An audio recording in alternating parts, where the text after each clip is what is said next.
So, guys, good morning. I do want to talk about AEW, and I do want to talk about the Swerve Strickland Hangman Adam Page incident. And I did a couple of videos about this. That the first thing I do want to tell you guys is that I'm not really good with like public speaking, and I've done like over 1,000 videos. So I'm getting to a point where I'm using ChatGPT to I just do voice to text. I kind of record all my audio, all my audio, all my audio. ChatGPT takes my audio and then it reforms it and makes it better, and then I'm having like artificial AI just do the voiceover for me because obviously I work like 80-hour weeks. My legs hurt. I have some health issues, so if I can kind of make a career path of professional wrestling reviews and other things for another like job or a long-term thing or make money off of YouTube, I'd rather be doing that. But I think with some things, I just do think that with like the last like two videos I did, some things need to be clarified. That first of all, I am for Swerve Strickland and Hangman Adam Page. Like I am for violent content because I'm very like anti babyish, because I did grow up, like as somebody with mental health issues. I remember like when I was a kid, my parents had a rule of no violent television, and I also remember like when I was like in high school, my parents didn't let me watch the Chappelle Show for a while and other things like that. It's almost like my parents curse a lot.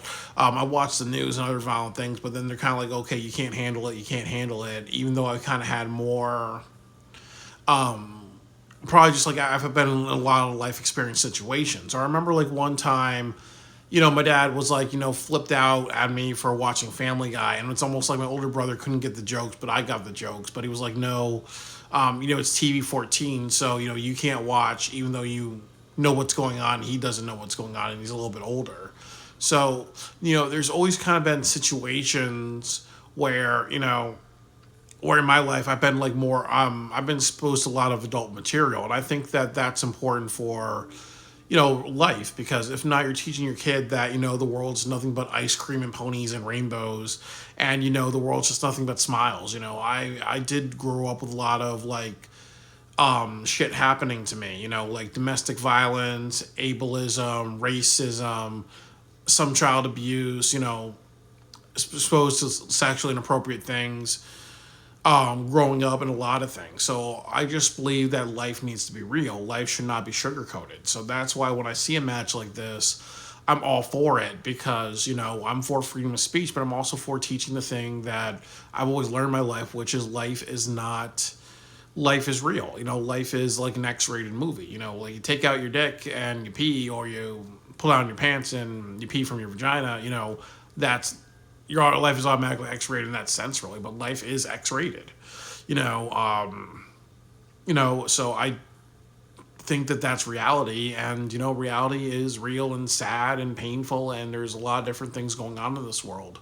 So, I like things that are real, and I don't like things that are sugar coated. One of the reasons why I'm a very talkative, open person in my life is because I like to be real with people. It's not that I'm inappropriate. It's just, I keep it real, and sometimes keeping it real goes wrong.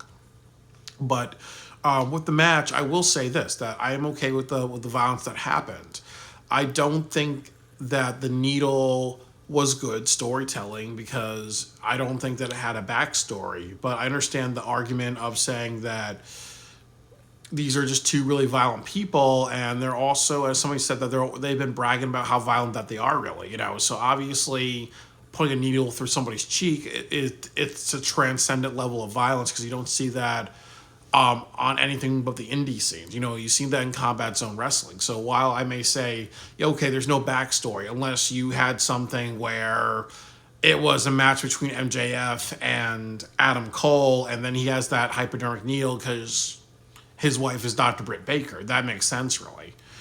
So I was not okay with that. I was okay with the cinder block, because the cinder block made sense. You see Swerve Strickland use that, when we put on Keith Lee's belly, he kind of did a foot stomp, so he's associated with that. I kind of like say, okay, the needle wasn't to any form of storytelling. That's my only issue with it. But it was just for shock value. But saying that is, I would accept it if it was part of storytelling. If you had Adam Page, put needles through things or stab things, throughout a period of time, that would say, okay, then that's a good foreshadowing and consistency in a build. But you didn't do anything with the needle, so I just felt that it was just thrown in there for shock value and not storytelling. But then again, there's people that will just say, okay, well, the point was to be violent as possible and by any means necessary. Putting a needle through somebody's mouth and then just hitting the willing with a chair is obviously taking violence to another level, and that's what Adam Page was trying to do. So even though I may say it may have lacked some storytelling elements for me, for other people it didn't lack it really, but I'm still all for this. So I really think that's important. But I also will say that we do not know, unless we have a crystal ball, if these people have had meetings about safety and other things like that.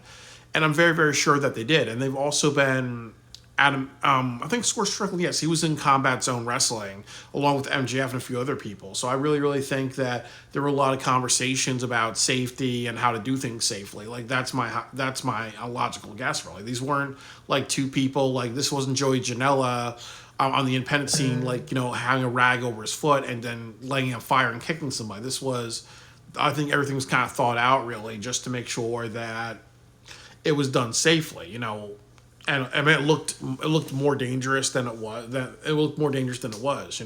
So I kind of agree that I kind of will say that if it's done safely, it's fine. If they were not being safe and they were just being knuckleheads and whipping each other in the face with like cinder block or throwing at each other, it was clear that they were not being safe or they're being stupid, I would kind of disregard that. The same way I disregard Darby Allin for doing the ladder spot and sending glass into the audience. That was an asshole thing to do, and he's an asshole for that. But I think that they were really responsible, so I don't have a sense of shaming or putting them down for that. And then the other thing I would say is that I'm all against the petition, and I really want to say that to everybody. I'm against it. I think that it's ridiculous for a couple of reasons. I think the first thing is that somebody was saying the show was misogynistic. You had two women fight each other, and even though you had Stokely halfway in it, he was part of the story, and it's feminism to have a match like that because it shows that women can fight in very guerrilla, hardcore, off the wall bullshit just like men can. That's feminism because you're showing everybody's equal, you're showing believability. And there are plenty of times like I was watching some documentaries. There are plenty of times where there's drug lords in South America that have women just torture men or mutilate men or whatever. So this whole notion of that being misogynistic, and maybe some people are saying violence against women is complete bullshit. It's actually feminist because you're showing women as equal to men. Women can have violent, hardcore matches and take things far. So can the men, really. I think, when you look at what WWE did, where, you have some hardcore matches with women, but you don't have a lot of them. You have the spring break thing where they use a beach ball as a weapon and other things. That does say something when you have that for women. But then, you have some hardcore matches. I've not watched WWE in a while, but if you're going to have someone like The Rock whip Cody Rhodes and make him bleed, but you have a spring break match, it's supposed to be a hardcore match, and you're not going to take things that far, it does show that, it is sexist in a way, because you're saying, okay, well, men can have blood, men can be threatened, men can be in a very violent situation, but we protect our girls, type of thing, really. So for anybody to say that this was feminist, it's completely, for anybody to say that this was misogynistic, for AEW to do this, that's completely stupid. The next thing that I will say is that I saw a very funny thing, and I think this person was not being serious, but they said that this was all satanic, and part of it was satanic was the blood, and part of it was satanic was wrestlers wrestling in their trunks, and as I've just said before, that's just that's completely stupid. And the next thing that I want to say is that there was this woman that said that, she was shocked, she wants their deal not to be renewed, and enough is enough, and this is deplorable, and she's a mother, really. How old are your children? So if they're under the age of 14, that's irresponsible parenting. If you know that they're older than 14 and they don't like stuff like this, and they've kind of know the history of AEW and the story of AEW with the Texas Death Match last year and other things, that this is something that's going to crescendo and other things like that, and just something more violent. Like last year in the Texas Death Match, you had a lot of you had Swerve Strickland basically hang Adam Page. You had pile driver spots on people like Nana who are managers, so people who are not portrayed as real wrestlers. You had staple spots, you had the blood drinking spot, you had all that. So that they'll crescendo the violence. So this was gonna be more violent than that, really. If you follow the programming. So obviously, if you have an issue with your kids watching it, you kind of should have had more education on the AEW product, but also you should have understood the sensitivity of your children, and then also you may have told your children, I would think a better thing to say is that, okay, my children are 14, or they're younger than 14 or a little bit older than 14, but I told them I'm not going to let them watch the show because I disagree with the violence, really, and I think that would be more appropriate than just saying, okay, I want to advocate getting rid of AEW, really. So it's definitely somebody saying that because they're a parent, they disagree. They believe the show should be shut down. I don't think that that's appropriate, because I would say that it's almost like a form of fascism or totalitarianism, where you're saying, or censorship, saying that, okay, because you're offended, we all can't watch it. So I disagree with that. I'm sorry, there's some fucking construction outside. The other thing that I will say is that with the just the other thing that some people were doing with this petition is they were just saying, think of the children, and that kind of is the same argument that it's TV-14. You watch a lot of TV-14 shows. You watch something like Family Guy. You had Evil Stewie take a knife and cut off Brian's tail. You seen Evil Stewie, take a chainsaw and cut a woman in half, and you saw like the insides. Isn't that stuff you'd see in an R-rated movie? You have shows that are TV-14 that say the word shit. You have Dave Chappelle, who says the word nigger and nigga in his show. And then you have Everybody Hates Chris, and sometimes in PG shows you have the word nigger used. So what TV-14 is. TV-14 nowadays is actually more like an R-rated movie. And if you want to go a little bit further, there's actually older episodes of South Park in the 90s that were TVMA, and now they're re-rated to TV-14 because obviously there's been a lot of there's been less restriction. There's been more acceptance of violent content, and I would also say too, you give your kid a cell phone or internet, and there's no filters on it. They can watch pornography. They can watch anything on YouTube. Or they can even if they're a fire crotch, they can watch like nude modeling and whatever. And even though you're watching seeing a naked body and nude modeling, there's people that will use that as a pornographic thing. There's always a way for children to be exposed to adult content, and there's always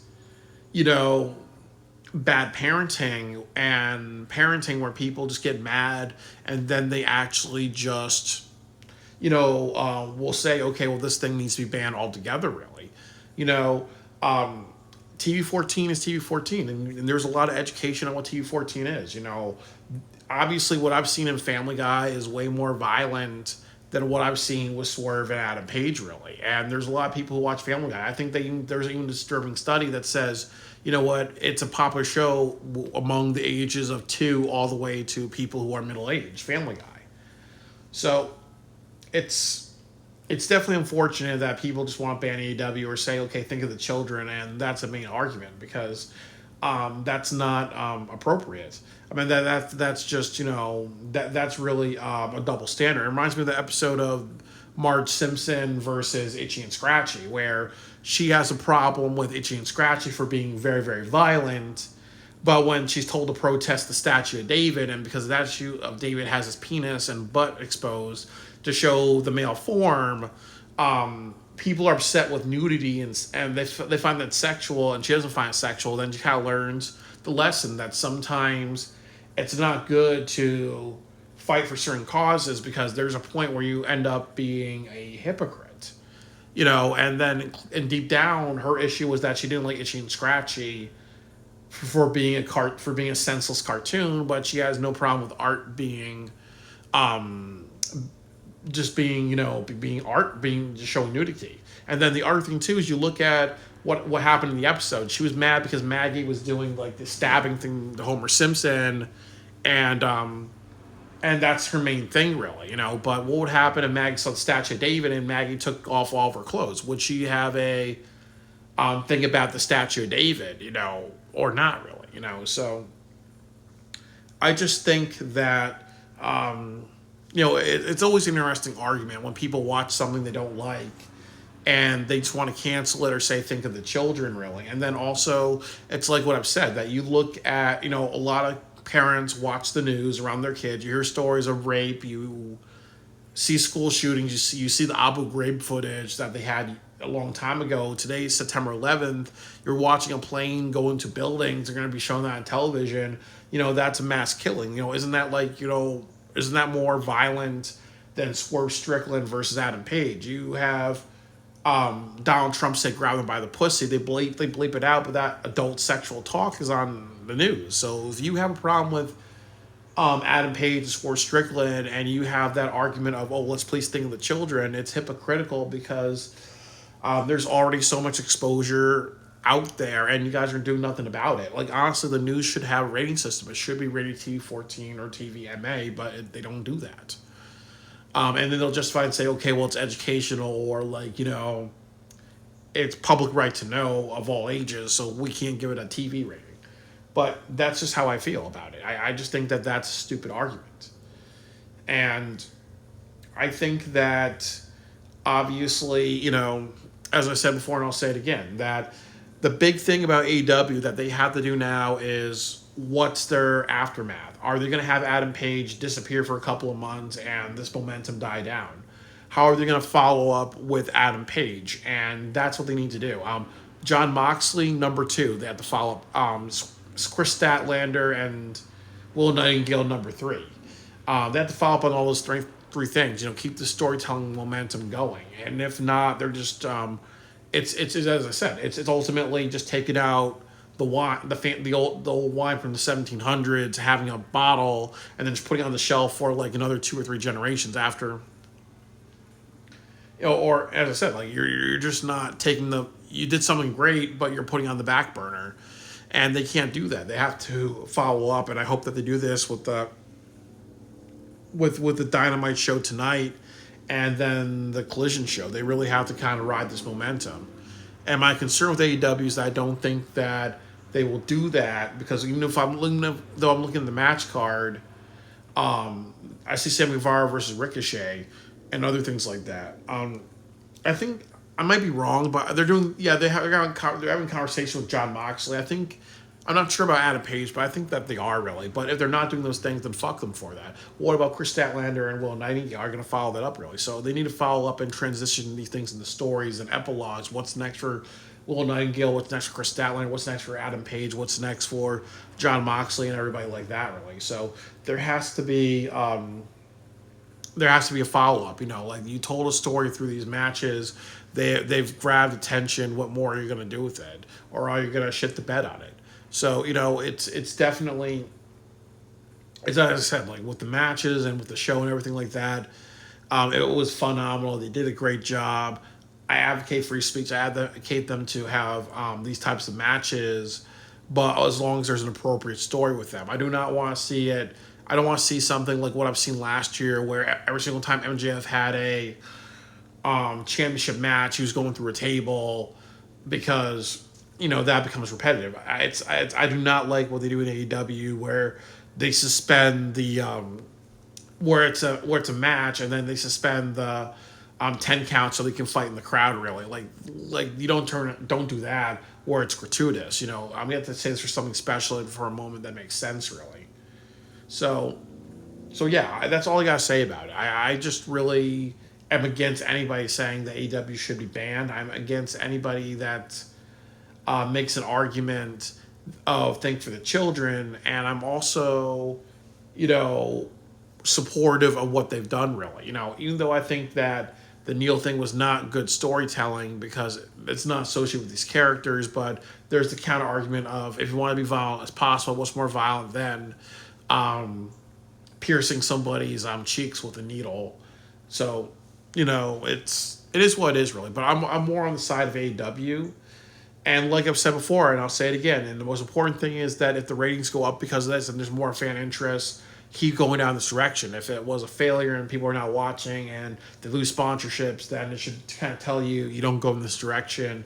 And you have to go into more of like PG-13, like whatever the audience wants, because you have to think about profit and marketability, because they can't be a show that's losing hundreds of millions that costs hundreds of millions of dollars and they're not seeing any revenue a year, because eventually that money's going to burn up really. And you know eventually Shad Khan's going to say something about that, because honestly that's not